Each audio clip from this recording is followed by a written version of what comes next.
All right, what's up, everybody? Welcome back for another awesome episode. I am happy to bring you another incredible guest.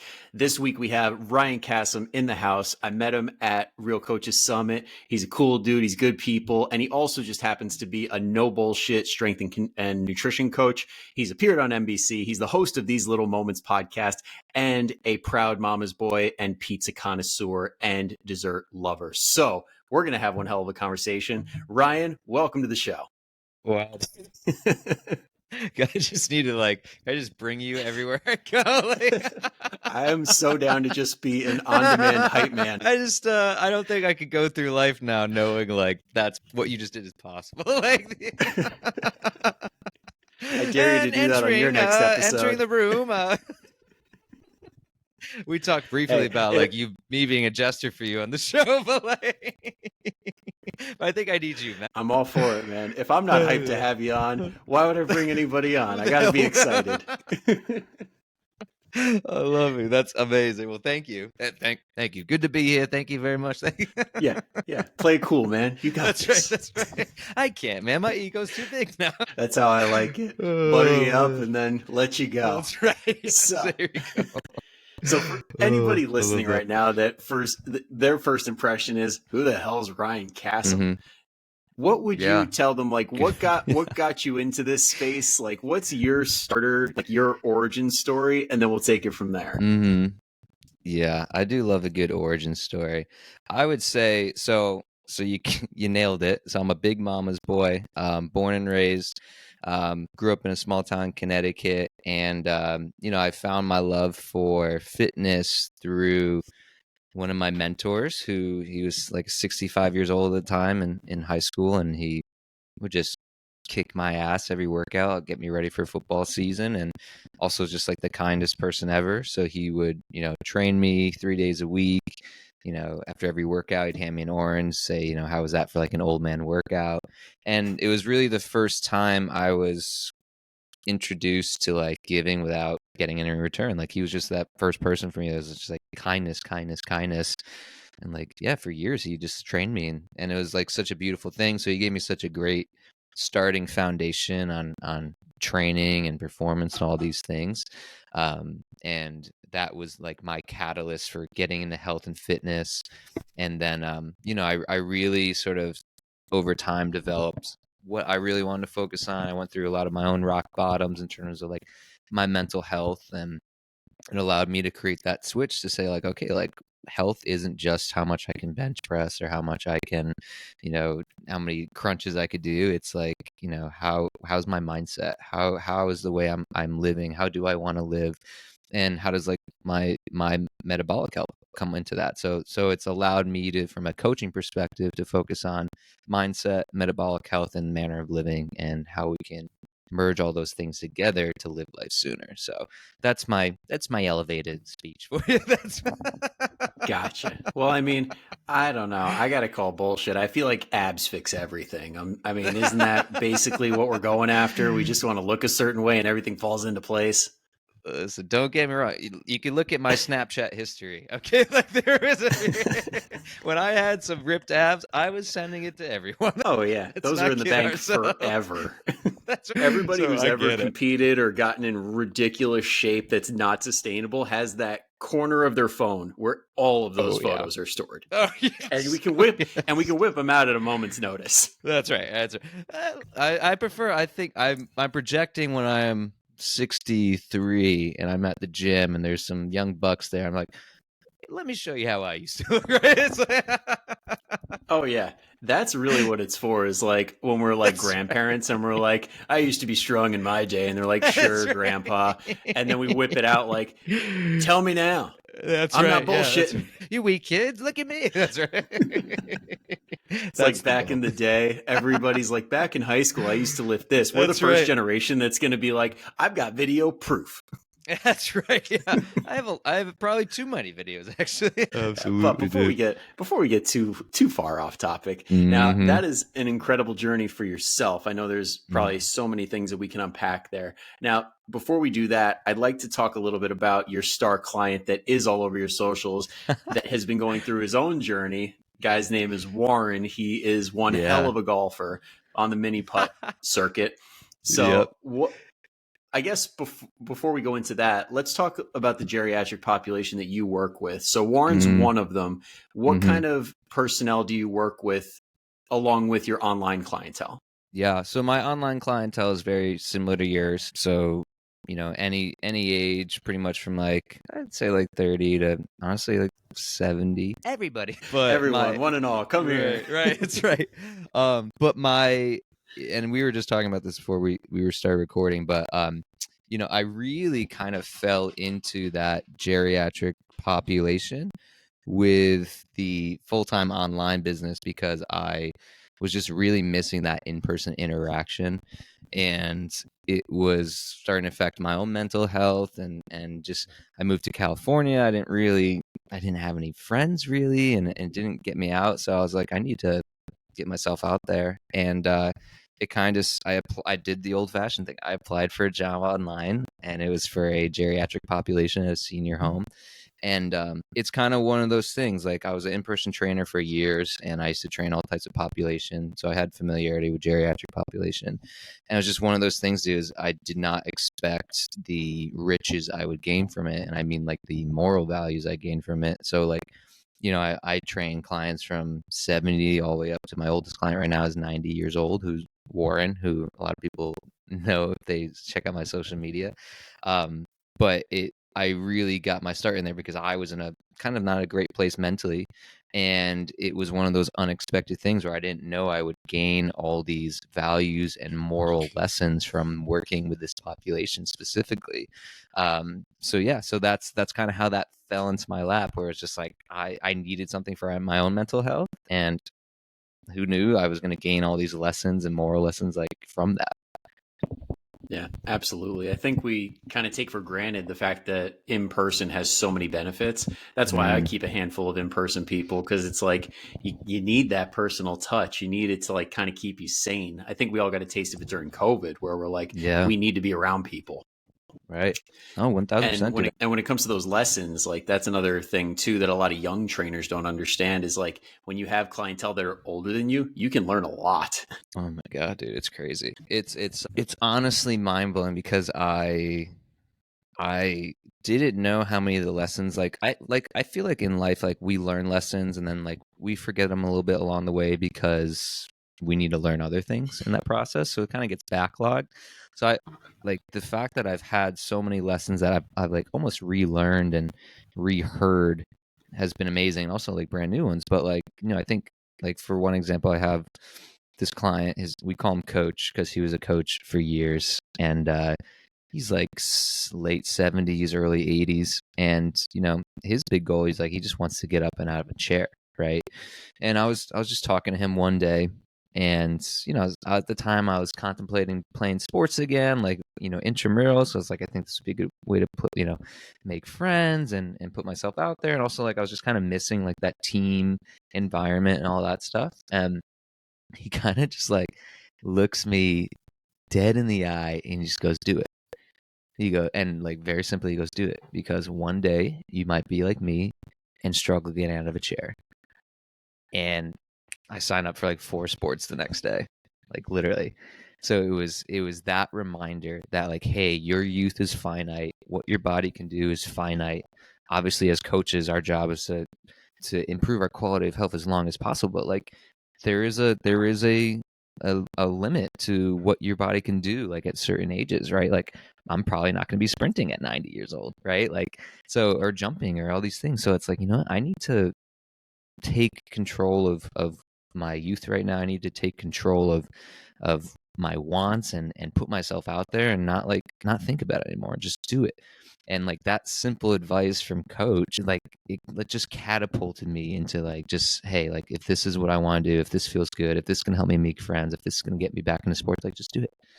And that's like one of the many lessons I've learned from working with this population, and that's allowed me to have so much hindsight like daily. And that's what I've been telling people is like I have the blessing of hindsight every single day that I walk into that senior center because I get to see the twilight, right? I get to see what that sort of like that last few chapters look like and how I can adjust my life now to get the most out of it, to have no regrets when I get to that stage, and to be able to, when I get to that age, have amazing conversations and give the same advice that people need to hear. So it's like, it's been such a humbling journey that I didn't expect I would receive all these riches from.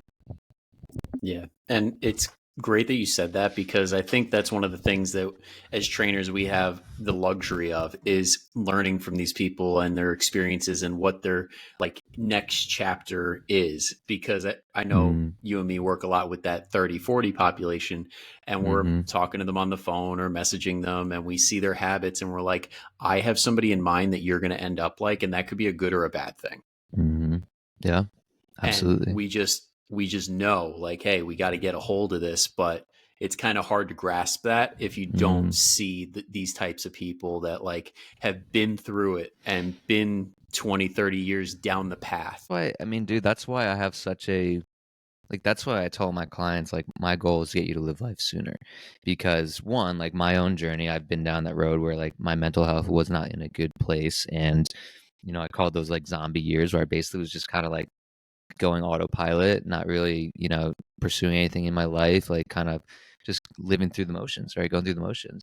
And same with clients. Like, it honestly breaks my heart. These people who've struggled with losing weight for years, or struggled with their relationship with food for years, and by the time, like, some people you coach and they're 65 and they're still struggling with that, dude, that breaks my heart, because there's so much mental real estate that has taken up their brain, because they have lived through the same bullshit over and over and over again, and it's not allowed them to be in the moment and live their life. And honestly, like when I genuinely mean it, that breaks my heart. So like, that's why, like I said, having this other part-time job has allowed me to see that too. It's allowed me to sort of portray a different light, and communicate that in a different way to my own clients. And I think it's very common nowadays to just have this expectation of, well, nutrition and fitness should consume my life. It should be everything I think about if I really want to get those results, Mm-hmm. when it couldn't be further from the opposite. Mm-hmm. Yeah. Yeah. And again, like, I don't know about you, and I'd love to hear your story as well. But for me, it was, I lived my life around my nutrition and my workouts, right? That's for years. Like, I was just obsessed with having a really nice body and building muscle and all these things. And like, I let like relationships fall through the cracks. I let like, my real priorities, like my family, my friends, my mental health, like I let all these things fall through the cracks just to have abs by the end of the day. And I was just having this conversation the other day, but not that there's anything wrong with wanting to look great or look good naked, because those are still my goals. Like, don't get me wrong, when the clothes are off and I look in the mirror, I'm like, I want to feel good, I want to feel confident. There's nothing wrong with that. But it's your priorities, and it's your awareness about, if I only pursue that, what does my life look like? Right? Because at the end of the day, that's what happened to me. I looked great naked, but mentally I was broken, right? I was having panic attacks in the middle of the gym. I was wake up in the middle of the night having panic attacks, right? Like, I didn't like where I was from a job perspective. I didn't like where I was in relationships. I didn't like my communication skills. I didn't like that I avoided having hard conversations with others and myself. And it's all because I just prioritized looking good rather than what I really care about, what we all know we really care about, what Disney movies tell us we should care about, right? Those moral values. So that was me, and I get that, because a lot of people do, they have their nutrition, their fitness, and that's their life, and then they think everything else comes next. But again, for me, it was, I had to learn that, I had to put my hand to the stove and learn that hard lesson that, hey, when you do that, there's repercussions to it. Yeah. And it's funny you brought up the fact that like relationships took a hit and things like that, because it made me remember. I mean, you don't talk about this stuff for long enough and you kind of forget a little bit, but like I did 2 bodybuilding seasons and a Mm, powerlifting meet, and every single one of those, a relationship ended. wow. Every single one. But it was for a different reason, because when you're on the journey and you challenge yourself, sometimes it provides a level of clarity that you otherwise wouldn't have gotten. So you realize you're just holding on, holding on, holding on. And Yeah. then when you're at your lowest, when you're like, for example, bodybuilding, like when you're deprived beyond belief and you're like a zombie and you can't think about anything, you kind of get a little bit of clarity of like, oh, okay, so I am not happy in this. And then when you're like drained beyond belief doing the powerlifting like build up, and then you do the meet and you're dead beyond belief because you just lifted your max in every possible way, you're like, it's almost like that level of clearness where you're like, okay, I can clearly think for the first time because it's just been a whirlwind of so much shit up until this point. Right. Yeah. And I think that's so true. And I love to play devil's advocate for that too, because I feel like for both of those sports in particular, like bodybuilding and then powerlifting, it's like you're building for this peak of something, right? You're building for like this end goal. And then once you get to that end goal, like you said, there's that moment of clarity because you're like, I did it. Amazing. But then there's also that moment of clarity is like, at least for from a lot of powerlifters I talk to, a lot of bodybuilders, it's like, all right, well, what's my next goal with this sport? Right. And it's on to the next, on to the next, on to the next. But that's why I feel like those moments of clarity are really, really important because that's like your compass, right? And if you're only obsessed with the physical aspects of your life, right, like that nature, then you're missing out on a lot of things that you also are probably getting clarity for too, right? Like you said, like you had two relationships during that time that fell through the cracks, right? And maybe a lesson you learn too is like, a relationship is going to have times when, one person's needs are prioritized more than the other. And, maybe I need to be, held in a different type of space for this time. Maybe I need to hold someone else in a different space. Like you probably learned a lot during that time too, which helped hopefully guide you, right? So I would just say like to that, like the devil's advocate is like, yes, like with these extreme sports, it's like when you get to that end goal, sometimes your mind says, well, what's next? Rather than, when it comes to the actual real life what application, the question you're asking is why. Yeah. And I think in that context, you can look at it a lot like a lot of people look at their weight loss journey. Like there's going to be some sort Mm-hmm. of peak, there's going to be some sort of like achievement when it's like Mm-hmm. we're looking at this in the wrong way. Like when our goals are kind of in the same ballpark as, like, say, drugs, for example, like ayahuasca or something like that, where it's like you're going to have a really bad experience if you don't go in with some sort of an intention, because then it could just go a million different directions. Yeah. Now, if we're playing the infinite game of, okay, the goal is to keep the game going, and just these meets and these competitions are something that keep it fun and keep it Yeah. engaging, and Mm-hmm. your goal is to continue a healthy lifestyle, you're going to be Yeah. great. And those are those bodybuilders that we see in their 40s, 50s, 60s that are Yeah. truly enjoying it, and they're not just using it as a band-aid. Yeah, that's so true, right? So like what you're touching on is like coping, right? So that's Mm-hmm. that's really important, and that I love that you said that. I want to emphasize that because like you said, and specifically weight loss. Tons of people use weight loss as a method to cope, whether it's because they don't have any self-worth, whether it's they have low self-confidence, whether it's, at a younger age, somebody told them they would be more attractive if you lost some weight, whether it was you were born through diet culture and this is all you know, right? Like, so tons of people cope with weight loss, tons of people cope with exercise, tons of people cope with these things. So it's really important. It's so important to have self-awareness because like you said, there's bodybuilders in their 50s and 60s who do like these master division stuff who love it, but they know it's not their whole life, and they know that they're not using it to run away from something. It's just like I'm able to find these moments of bliss with these sports, and sort of that helps me get into a flow state and gives me some purpose and some discipline, some structure. But also like, but there's the same thing. There's the people who just do these sports just to avoid. And, when we continue to avoid, you're keeping that problem along a lot longer than it ever needed to be around for. And it makes me think of, I want to give Jared credit here because I'm pretty sure it was him that said this, where he said something along the lines of like, well, if it's not what's causing the problem, it's not going to be the solution. Mm-hmm. Exactly. Exactly. Yeah. I mean, yeah, that's a big one. Is like if food is the problem, then food won't be the solution, right? It's you need to get down to your roots, and that's like again, that was like a big part of my journey too. Was like, I suffered with like anxiety and depression, and I felt very buried by it all and felt very overwhelmed by it all, and also tried to avoid it by just working out more because I attribute like how I used to work out as somebody who's never had a cup of coffee, right? So like when you first start working out, it's amazing, right? You're like, I feel fucking great. Like the world's amazing. I walk outside, I'm saying hi to everybody. It's like that first cup of coffee, right? First cup of coffee, you're like, Yep. where was this my whole life? I am Mr. Productive. Like I can do all these things. Like I'm on cloud nine. So that's how I treated working out. Was I treated it as my coping mechanism, right? It was my way. Hey, fight with your girlfriend, go work out. Fight with your mom, go work out. You don't like your boss, go work out, right? Feeling some anxiety, go work out.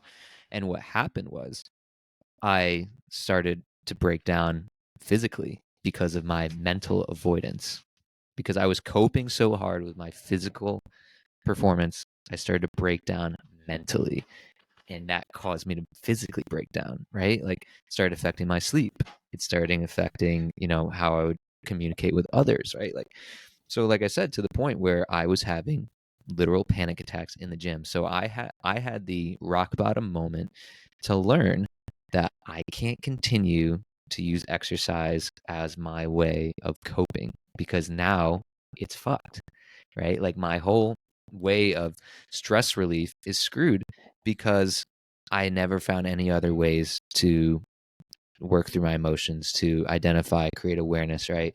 And kind of like you said, like my thought was like, oh, if you have stress, then physical exercise is the solution, right? But that's not the case, right? So I completely identify with that message where it's like if mental or emotion or anxiety is the problem, then like working out can help, right? It can be therapeutic. It's not therapy. It can be very therapeutic. It can put you in a better mental state to give you some clarity. I like that word you used before, clarity. But just because you have clarity doesn't mean you have the tools to work through your shit. It just means now you're a little bit more aware. But then if you go back to your same habits and continue to avoid, then you're right back in the same fucking circle. Yeah. It's like you're sitting in a boat with a bunch of holes, and that clarity allowed you to get rid of all the water. But if Mm-hmm. those holes don't get plugged up, it's just going to be a recurring problem over and over and over again. That's what they Mm-hmm. call doing the work. You got to do the Mm-hmm. work. Exercise will make it easier, but it won't do Mm-hmm. the thing. Right. 1000%. That's so true. Yeah. And I think, Now, yeah, go ahead. I was just going to say one of the biggest things I know, especially for the moms listening right now, how you alluded to be feeling overwhelmed. I know Mm, that's a big thing I hear a lot, and it can be difficult creating space, whether that's mentally or even just time wise during the day. Like, yeah. how do you like to coach people through this, or even some strategy to create Yeah. that space I, that's so necessary to have these conversations internally? yeah. Well, and I think one shout out to the moms out there because again, I'm a huge mama's boy, and like completely love my super moms out there because like you and I will never be able to put ourselves in those positions, right? It's just like that's Hell just not no. how it That's a works, different level I will never right? be able to achieve. Exactly, and so that's what makes me appreciate them even more, and also seeing my sister navigate her journey with her kids now too. That's been really beautiful to watch. But so I can only speak from myself personally with this advice, and also like you mentioned, like how I'll communicate with my clients about it. For myself personally, one, the biggest thing I did was go to therapy because it allowed me to just create or start that dialogue of what I was feeling internally with somebody who was unbiased, who can provide me great feedback and continue work through that. Right. So that Kind was of like sounds the like a number one coach. thing. Yeah, absolutely. Yeah, for sure. Like a coach or exactly somebody who's unbiased. I really emphasize unbiased because like same thing. I would talk to my mom about my problems, but like, she's like, I'm her kid, I'm her baby. So it's like she's always going to, be on my side when maybe I need you to give me the no bullshit answer, right? Yeah. So And you're always going to filter the message a little bit with people you know. It's never going to be yeah, 100% raw. right. Exactly. Yeah, because you care about them. So you're like, I don't know Yeah. how they're going to see this, right? Or maybe, or even the opposite. Like sometimes those closest are too raw, right? And it Yeah. hurts, right? So it's about finding that person who doesn't know you, but they talk to you about this, and they can give you an unbiased feedback.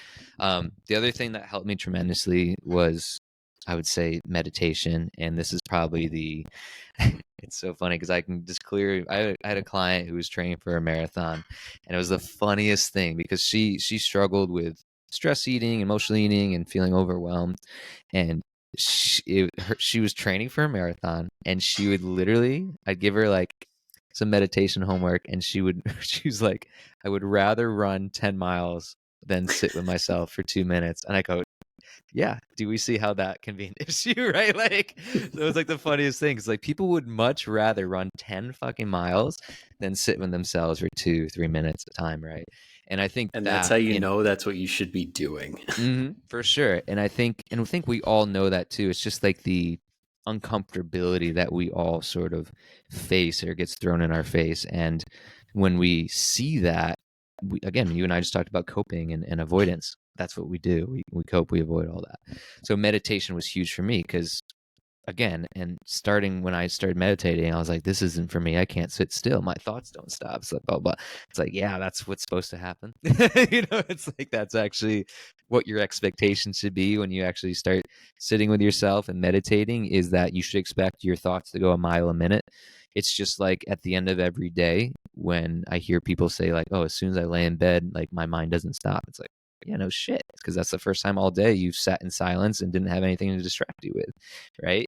So it's the same thing with meditation. It's like your mind is getting this, like, it's almost like recess for kids. It's like, oh, we've been cooped up in classrooms all day. Oh, thank God we get 15 minutes of recess. Like, I'm gonna go fucking nuts right now and run all this playground, right? Like, same thing with your mind. Is it needs these moments of stillness to process everything you've been through, right? Like for me, I can remember like some moments where like I thought about shit I hadn't thought about in like 15 years, right? And because I sat with myself and I started crying and all these things, like it allowed me to feel lighter. It allowed me to release those emotions and not carry them with me.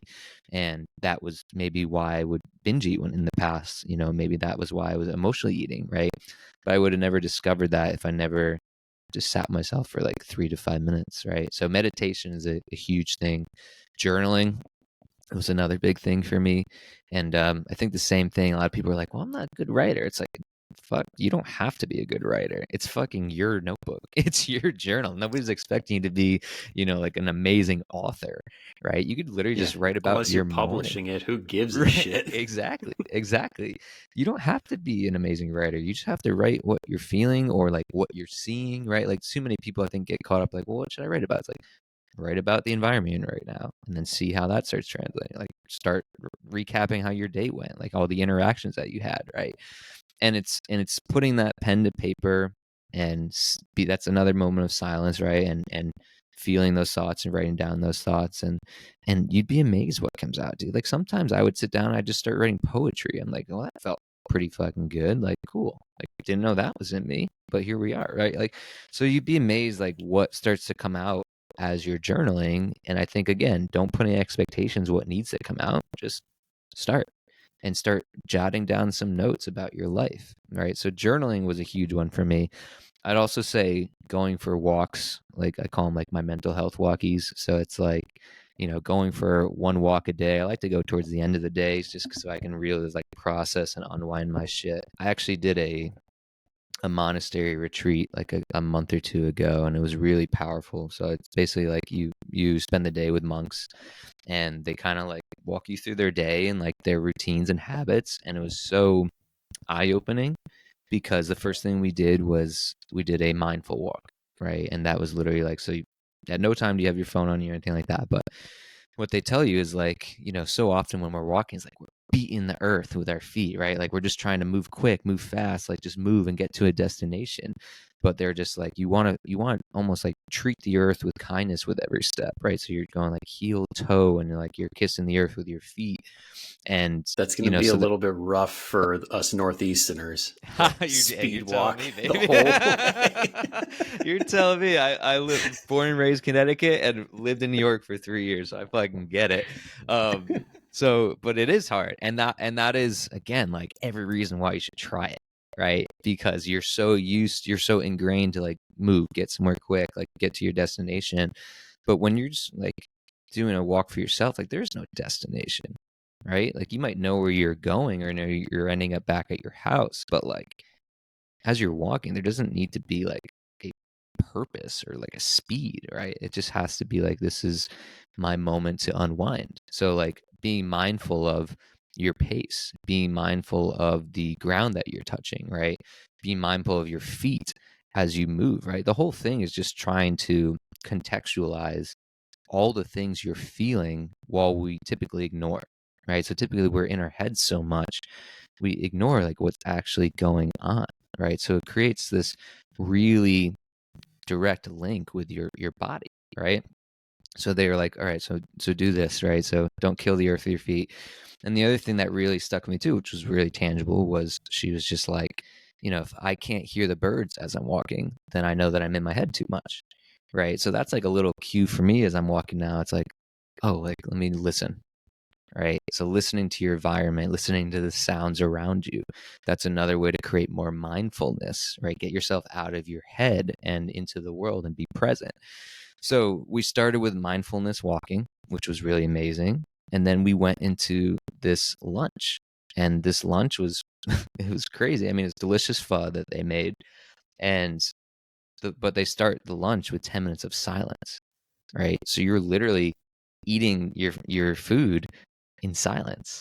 And like I said, dude, I've never really done that before. Those first few minutes were awkward as fuck for me. I was just like, do I not talk to the person across from me? Like, what are they thinking? What am I thinking? Like, is anybody judging me for that? Like, like your mind starts going through all these things, and then like what happened after that? Like after those 3 minutes, like I'm just like, oh, the soup is warm. Like, oh, I'm getting like this salty umami taste. Like, oh, this, like, you start noticing the textures of the veggies that you're eating and stuff like that. Like, you just start becoming more in, again, like more in tune and connected in the moment and in that space, right? So that's almost like mindful eating was an amazing tool that they showed us as well. And obviously we did a lot of meditation too in between these sessions to sort of, again, ground yourself on all these things.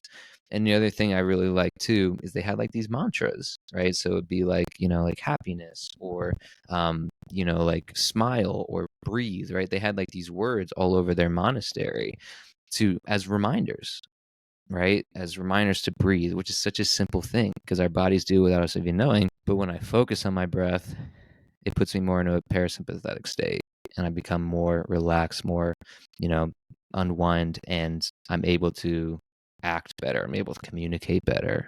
I'm able to, like you said, for moms, I'm able to show up for my kids better. Because I'm showing up for myself. That's the most important thing. So like, all the things I listed is like a mom can take this right away and run with it, right? Like, so like if you're going for a walk with your kids, like just start noticing like your feet moving, like as you're stepping into that earth. Like, are you pounding the rocks? Like as you're walking, like, can you hear the birds as you're going for that walk? Like, what noises are your kids making, right? Like noticing like what's around you. And like, especially as you're eating, like with kids, it's like, all right, like my kids are fucking crazy right now, but let me just take note of like the texture of my food. Let me slow down my chewing. It's not always going to be an ideal situation like a monastery where there's complete silence, but there's little tangible things that we can do to just create more mindfulness in that moment. And I think when you start doing that and implementing that in your day-to-day life, it gives you those 1 to 2 minutes that you maybe have as a parent and makes it more efficient and makes it so that it's more applicable and something you can apply. Like we all know, like those 1 to 2 minutes add up every day. So it just allows you to show up better for yourself in a small amount of time, and it allows you to show up better for your family. Yeah. And now I know I can't be the only one listening to that all of a sudden got real aware of their breathing because I was like, huh, the whole time you were Yeah. going, I'm like, in, out. Yeah, dude, for But sure. that sounds And I like, think that that's sounds pretty cool. Like, where would somebody, if they wanted to do that, where would they sign up? Just asking for a friend. yeah, yeah. I would honestly search like either like monastery near you or like mindful retreats or like silent retreats or something like that. That's how I kind of like search, or like meditation retreats. I think a lot of those places, they utilize a lot of these, like, because it really all stems from like monks and stuff like that, like all these practices.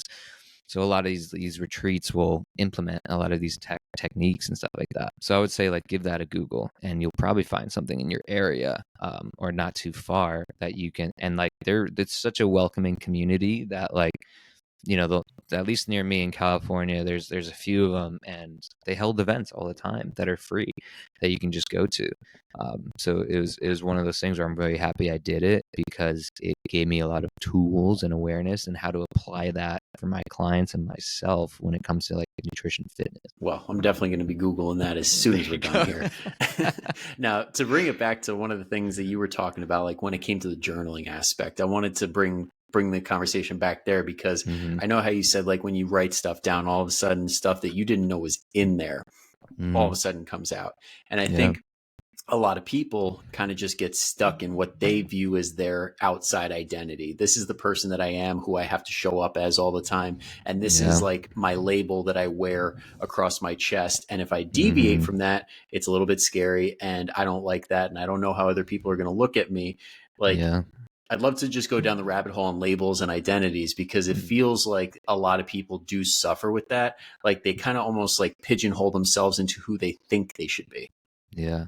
I think that's so true and so important, because, I've had clients too where it's like they used to be overweight, but they still identify as that overweight person, right? So I think it's really important. That's like that when we talk about identity, we're really just breaking down like self-awareness, your beliefs, and all these things, right? So it's, when it comes to identity, we need to first like label those voices in our heads, right? Because I think it's really important, because sometimes the voice in our head that's telling us like, you can't do this, or you're too fat, or you'll never look good, that's not even our voices, right? It could be like your mom, it could be your husband, it could be a former ex, it could be a teacher, like it could have been anybody who implanted these words in your head, and you've just took them on as if they were your own voice.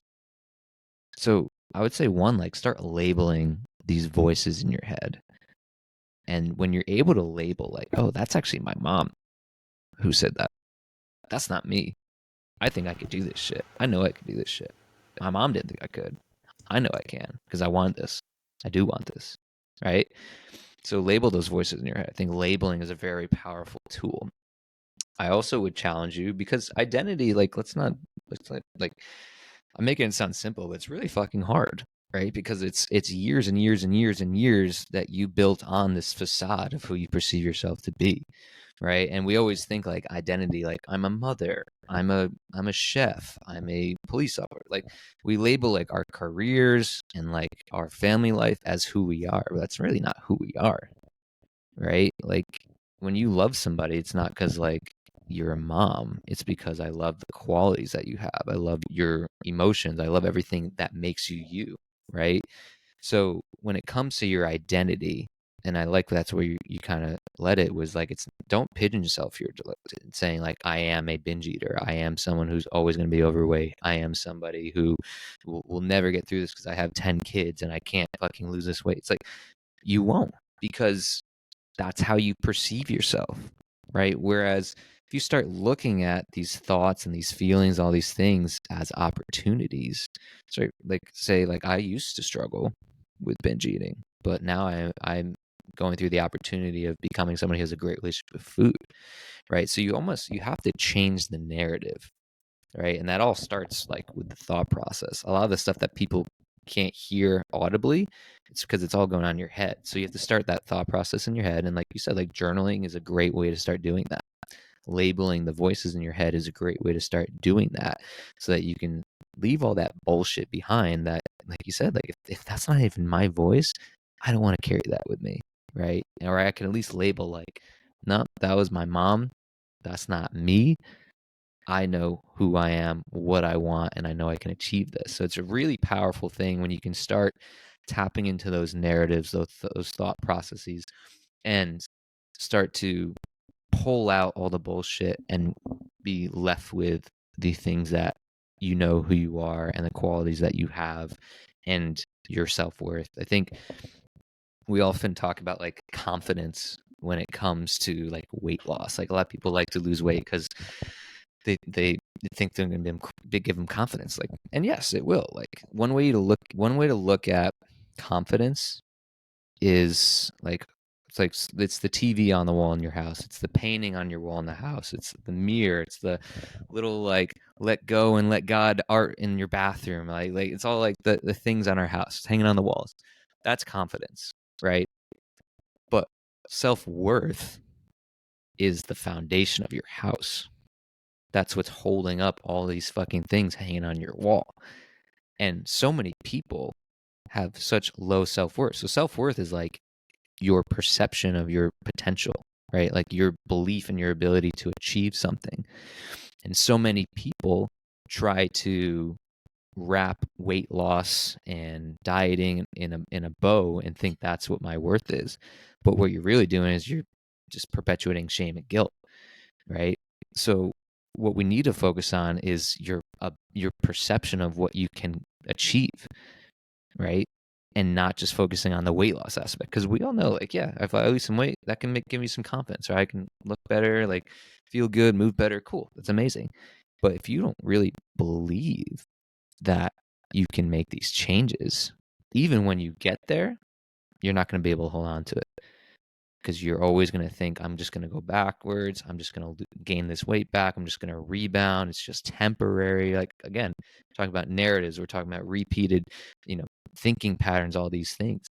And that's just what it is. So you can't put weight loss and have it have so much weight on your self-worth, because it actually has nothing to fucking do with it. Right? Your self-worth is your perception of what you believe you can achieve. And if you always perceive yourself as somebody who's never going to achieve something, then that's right. You're right. You're creating a glass ceiling. And once you hit that glass ceiling, it's all going to shatter on you. Right? So we need to make sure that we believe in our potential to achieve something. And again, you do that through everything we already talked about so far, through your actions, through your beliefs, through these narratives, through your awareness, labeling, right? That's how we start to create this ceiling that becomes like almost infinite, right? And again, it's going to be like, okay, I'm putting this challenge in front of myself. I accomplished this. What's next? I put this next challenge in front of myself. Amazing. It's just like you, like when you started, like your coaching business, you're like, fuck, like I hope I can get one client. You get one client, you're like, cool, great. Same with your podcast. Like, I hope I can get a couple people on my podcast. Cool. Now you're many, many episodes in, right? So it's like you start to push those boundaries of what you believe you can previously achieve. And then you start to see that and you're like, oh, fuck. Like for me, most recently, like moving across the country to move to California, I was always fucking petrified to do that, dude. I was just a small town kid from Connecticut who, like, it was always my dream to go to San Diego. But I don't know if I'll ever do that. When I did it, I was like, that wasn't actually as hard as I thought it was, right? Like there was challenges that came with it, but like, fuck it, I'm here. Like that's cool. So Yeah, again, it's that like hardest meeting part those is just challenges. getting over your own bullshit most of the time, where it's like Yeah. the hardest thing is pushing past those thoughts, not actually doing it. Yeah, absolutely. I mean, it's like because those thought patterns have been reinforced by your actions, right? Like those thought patterns that you can't do something or anything like that. It's because like it's a constant loop. So if you believe you can't, then you won't, right? So your actions show that you won't. But if you believe you can and you start doing little actions that demonstrate that, then now you're creating better self-worth. Now you're demonstrating, oh, I can do this, right? So I think that's really important when we're talking about sort of like identity and your self-worth. Yeah, and it makes me think a lot about like how they've like done studies and they survey people who have a significant amount of weight off over a long period of time, and one of the consistents is when they ask what did you have to do, and they're like, I had to become a new person. I had to shed my old identity and be something different. And for a lot of them, it started early on in the journey. It wasn't like, oh, I got to this weight and all of a sudden I'm a new person. It's like I started valuing my actions, and that's how I saw myself. Not I earned this because I did enough of the work. It's I am this person day after day after day. Yeah. And I love that you said that because I think it is so true. It's recognizing your daily wins and recognizing like the healthy habits that you're creating And I think it's that ability to recognize, like, because a lot of people, again, are putting happiness at the ideal weight goal, right? Like they're like, I'll be happy when, I'll be happy when, I'll be happy when I hit 132 pounds on the scale. Even someone who's hearing that's like, oh God, I wish I could get to 132. It's like, we've all heard those people, right? It's like, that, stop doing that, right? Again, that's self-worth. That's your potential that you're limiting. So again, you do have to shed from the beginning, but you also have to like stop thinking I'll be confident when, I'll love myself when, I will be happy when, right? Like, because again, it's like, one, from my perspective, from the hindsight of working with elderly people, all these things, is like, I've seen the end, man. Like, I've seen these end goals. And you're gonna wait till you're 90 fucking years old to feel some moments of happiness? You're gonna wait till 90 years old to realize your potential? No. What's gonna happen is you're gonna get to 90 years old and you're gonna have a life full of regrets, right?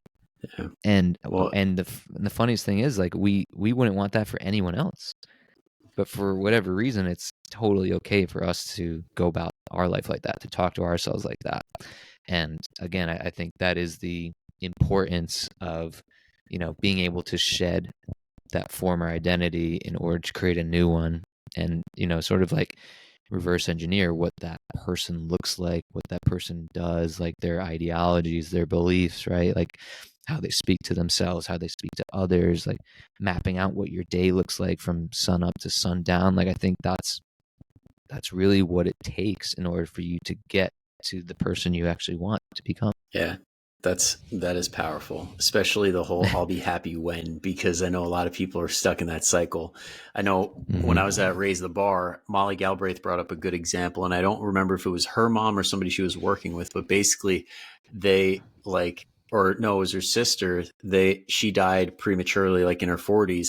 And Mm-hmm. she said that there's a lot of people that she talks to that are like, I wish I had more pictures of my mom or pictures of my sister. And people are too uncomfortable to take pictures because they're not happy with the way that they Mm-hmm. look. And then when they're gone, it's too So late. true. That's powerful. But That's deep. she rounded it out with saying, like, thank God my sister wasn't like that, because she was Mm. happy in herself. She still took pictures. She was still present. And Mm. I can't be more thankful for that. Yeah. I mean, that is so true, dude. I got little goosebumps just from hearing that, because it is so true, dude. I mean, it's what are you, and it all comes back to, like, are you going to live life sooner, or are you going to wait for life to pass you by, right? Are you going to be in the moment, or do you think you have 100 years in order for you to get there, and then you can get there, right? It's like, what are you waiting for? It's because fear is your biggest resistance right now, and your self-perception of your worth. But kind of like you said, it's like, dude, it's like, again, that's why I'm grateful for being able to coach geriatric clients, because, like, again, like, I see that this is a finite thing you and I have going on, right? Like, this like, people always say, like, I want to make money, or I want to lose this weight. It's like, cool, I get that, and like, those have their own value in their own points in time. But like, what are you doing it all for? Like, what do you really value? Like, what are your biggest priorities? And if you have a hard time sort of zooming out to see the big picture, then you're always going to be stuck in your same old microcosm bullshit. Yeah. And I know we'll probably touch on this on your podcast, but I know, like, I've had a specific example that like led to that thought of, what if I die tomorrow? Like, what would I want to be living life like? And eventually it led to I'd rather be on the journey than waiting for something to be the right time, because that's So always a true. better spot to be in. You want to be on the mountain if you fall, rather than have a rock Hmm. crush you at the bottom before you even started. Yeah. And I think, and I appreciate you sharing that. I'd love to dive into that more on my podcast too. Um, but I think it's kind of one of those things where we also forget that, like, the journey's the best part, right? Yeah. Because again, we talked about, like, you did bodybuilding, you did powerlifting, you did those things, you got on stage, you hit your weights, and that was cool for a moment, right? Maybe the thrill lasts for a few days, until that spray tan, goes away, like, and then but what you really appreciated was, like, the journey leading up to that, right? Oh And yeah, kind of because like the you said, like, conversations and the time spent with people, like I was doing it mm-hmm, with buddies on the second go around, and the training partners, the sessions we had together, like posing in the weight room and him correcting me because he was like way better at it. I'm like, mm-hmm, that's the stuff I remember, not oh, I placed first in my class, like whoop de doo, like don't mm-hmm, win any money, but those right. memories, those are worth it. Yeah, dude, it's those conversations that you had. It's those the quality time shared with those people that you don't have now, right? Like that's the thing. It's like Yeah, that you guy, I haven't spoken to him in so long. there you go. It's and that's like the part you want to really emphasize is like that's living life sooner, is understanding like this is part of the journey. Sure, I'll lose weight. Everybody's gonna lose fucking weight. That's great, cool. But like, what's your journey through that? You know, like what are some beautiful things you realize through that? Like, what are some mountains you climbed through that? You know, what are some things you overcame? What are those wins that you had, right? Like relating it back to moms, like what's the example you set for your kids? How did they remember you during this process? How's that going to reflect on their relationship with food, on how they lose weight in the future, or on their health goals, all these things? Like that's the thing that we always have to remember is like the journey is the most powerful thing, and that's what's going to leave your legacy. That's what's going to leave your impact on everyone else, is how you move through the journey, or you recognize the person that just never started and complained about the same old bullshit all the time, right? That's kind of what's going to define you, define all of us. Yeah. It's eventually going to get to a point where you're like, hey, this is enough. I can't take it anymore. Or you catch yourself before you get to that point. Mm-hmm. 1000%. Now, that is a great spot to put a cap on it. But I cannot let you go before asking we got one question from the guest before you, and then I have a Uh-huh. fun one, an add-on for you. So are Okay, you ready for that? I'm ready. All right. I'm going to lead with my question because Cool. anybody listening right now probably might not be aware that you are somewhat of a musician. Yes. So I have to ask, because you're Yeah. a guitar player, right? What is your favorite song of all time to rip on the guitar? Okay, so here's some context for my guitar skills. My guitar skills, I can play chords, right? And that's great. But my whole goal with guitar was I just needed to play well enough to sing with it. Because that's always been like my thing, is I Okay, used to so watch you're a YouTube singer covers, first. singer first 1000%.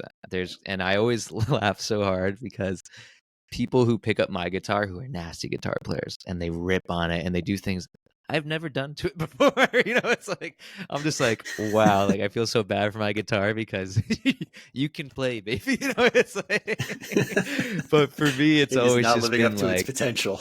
exactly, exactly. But it's one of those things where that's all I ever wanted with music was I just want to play instruments so I could sing and write songs. I'll do these things. So like for me, it's like I guess favorite songs. I mean, I love any like Noah Khan songs. He's like a big folk pop kind of person. Like Ed Sheeran, big influence on me. Like love. I'm basically like, give me some sad songs that I'm going to I want to play. get in my Right. feels. Exactly. So I'd say most recently has been Linger by the Cranberries, because I saw this band called Royal Otis cover them recently. I don't know if you've seen that cover. It's amazing. Highly recommend you check it out after.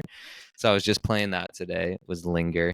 So I'm a big like 90s music guy. I'm a big like like give me like Matchbox 20 and give me like give me like Now you're some speaking my 2000s language. Howie Day, like give me all that stuff. So like one like Oasis.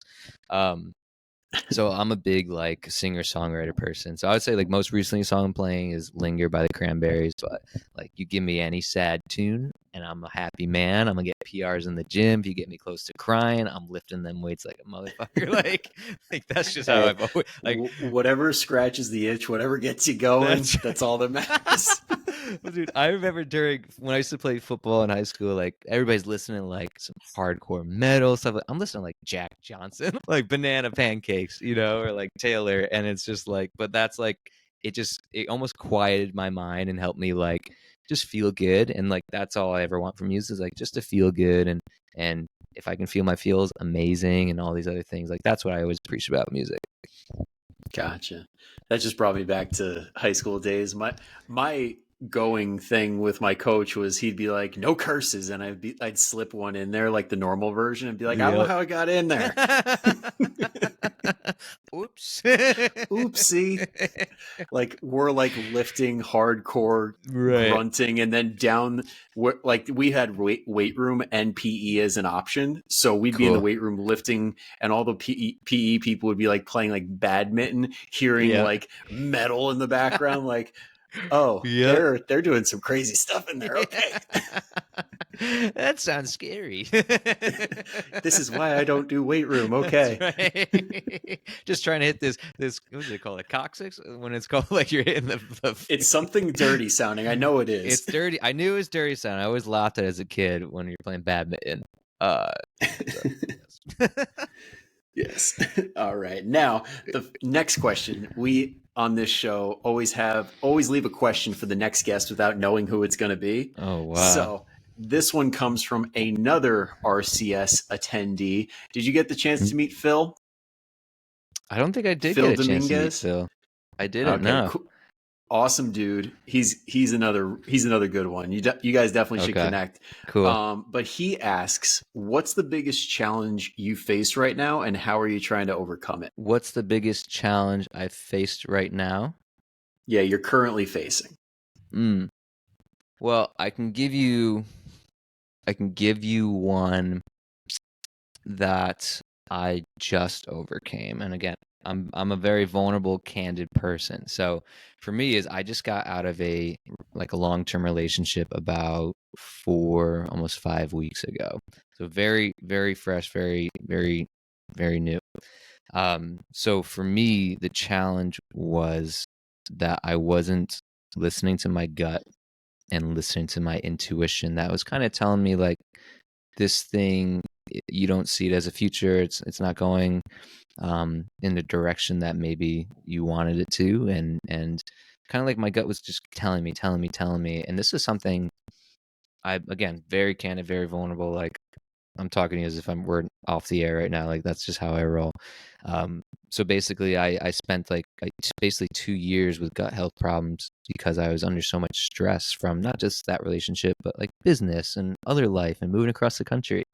And I didn't realize how much of a toll the stress played on my health. And it kind of, I couldn't eat gluten anymore. I couldn't eat dairy. Like I was getting terrible chest pains, all these things. So it was me finally leaning into my intuition, communicating, having a really tough conversation with that person who I love and I cherish, and I'm grateful for everything that we shared, and just leaning into my intuition that was just telling me, this is where you're going next, and you don't know what the next step is. That's okay, but this is what you need to do. And I think we all have that Jimmy Cricket on our shoulder. It's like, hey, this is what you got to do next. Like this is where you're getting guided. And we all feel that fear and resistance to take that step because all we can process is what we're going to lose. Right? Like that's where our brain comes in. And that's what I had to learn is like all my brain was processing was like, you're going to lose this person. You're going to lose your comfort, your sense of security, your sense of home. Like that person you do everything on the weekends with, like it's that person you can share anything you want to. Like you're going to lose that. Right? But we can never measure what we're about to gain from that next step. Right? And I think that was the reframe I needed. Actually, Jared was the one I called him that night after I broke up, and he gave me that advice, and it was so profound and such a reframe that I needed, because just like, that's so true. I'm only measuring what I just lost, and I'll grieve that and I'll process that and I'll feel that, and it's going to hurt. But the potential of what I'm about to gain from this, I'll never be able to measure. It's infinite. Right? And same thing, you've been through some hard shit, and you never thought what you could gain from all that. Right? Like think about all the things you've gained from that thing that you had to go through, that you leaned into, or what your intuition was telling you to do. It's the scariest fucking thing ever. But so that was the most recent challenge that I had to overcome. And honestly, dude, kind of since I've done that, I've just leaned into it more and more, like what my intuition was telling me. And it's interesting because I have such a sense of peace right now. Right. And we talked about clarity. I have so much more clarity right now. And I'm having so many more deeper conversations with friends and family because I just realized like my values, like I learned from that relationship. I learned I value vulnerability with any relationship I have. I learned I value communication. And I learned I value creating a safe space for anybody I interact with, right? Because like I want to not just have surface level conversations with you. I want to know you. I want to get to know you. I want you to know me, because that's when we really connect and that's when we really link. So for me, it's like that was the most recent challenge. And ever since then, I feel like I've been in more of a peaceful flow state, and I've just kind of been leaning into it. And it's allowed me just to show up better for everyone around me, because I had to finally show up for that hard challenge that I was avoiding. And I think that's a great question from Phil. Shout out to Phil. So yeah, that was my challenge I had to overcome, and that's kind of where I'm at right now. I'm in a very peaceful state with it. Well, that's awesome. I'm happy for you. And I got to say, having Jared Hamilton in your back pocket to get relationship advice, not a bad idea. Not a bad help. Right. I mean, the guy's been married since he was pretty much 18, right? So it's like he's doing something right. And and again, like Jared was a relationship I never thought I'd have. Like it was just literally me, like when I was starting my podcast, I was just like, I followed him, and like I knew him through Jordan Syatt, but I was just like, I kind of want to just talk to this person, have a conversation. So that's another example of leaning into something of what your gut was telling you. And if I never did that, that was like 20, I wouldn't have had that advice that I needed to hear that night. Right. And same thing, like the advice that I give him and the conversations that we have and all that, it's been like a beautiful friendship that I really appreciate, because yeah, like it's important to have people that you can be very vulnerable and deep with and have these conversations with, because again, we go back to living life sooner. Like that's life. That's what you want, right? That's, you know what? That's what I want. I'm not going to speak for everyone else out there, but that's what I want. It's always aligned with me. And I always deeply appreciate relationships that are able to form like that. Absolutely. And I like how you said like that when you have real conversations with people, it's a different level, because I do think that there are people that are very happy chilling on the surface, just shooting the shit, bullshit, like small Yeah. talk. And when you go to that next level, you just can't stand that type of stuff. It's just, Yeah, dude. all right, let's get to the meat already. So true. It's so true. And you feel that, right? Because I don't know about you. It's like I get drained by it now, right? It's Yeah. like draining to me. So yeah, you when you do get to that place that you understand your priorities and what you want and your awareness, all these things, it's like surface level conversation is great for like a couple minutes or like just a quick interaction. But like if you're trying to establish a relationship with somebody, then you have to dive deeper. Yeah. 100%. And that's an even better spot to cap it off on. I love Mm-hmm. that. Now, if anybody heard something at any point where they're like, wow, that really resonated, be sure to screenshot this, post it on socials, and tag me and Ryan. Thank you Mm-hmm. ahead of time. Or if you know somebody that you're like, shit, they really need to hear this. Like, I don't want to be the one to tell them, but they can, then go and send it their way and tell them we love them and they're more than welcome here. So now, if anybody Absolutely. heard anything you like said and they're like, wow, I want to see more of Ryan's stuff, I really like this Mm-hmm. dude, I want to see what he's putting out on the socials and his podcast, where Mm-hmm. can they find you? Yeah, I mean, you could find me on Instagram at Body by Ryan Fitness, and then my podcast is called These Little Moments, and it's another homage to like what we little things that we appreciate in life. And I just like to have really good conversations with people like you and everyone else. And sure, we talk about fitness and nutrition stuff, but like we go deep into most of them, and just to get to know that person at a different level than what they might see otherwise. So you can find me there. And you guys don't have to go searching for it. You already know. Down in the show notes, just click away, find Ryan. You won't regret following him. All right. My So guy. thank you guys for everybody that made it all the way to the end. Thank you, Ryan, for spending your time and really giving a lot of really good advice, really good actionable steps. And to everybody, I will see you all next week, same time, same place. But until then, go kick some ass. I'll see you later.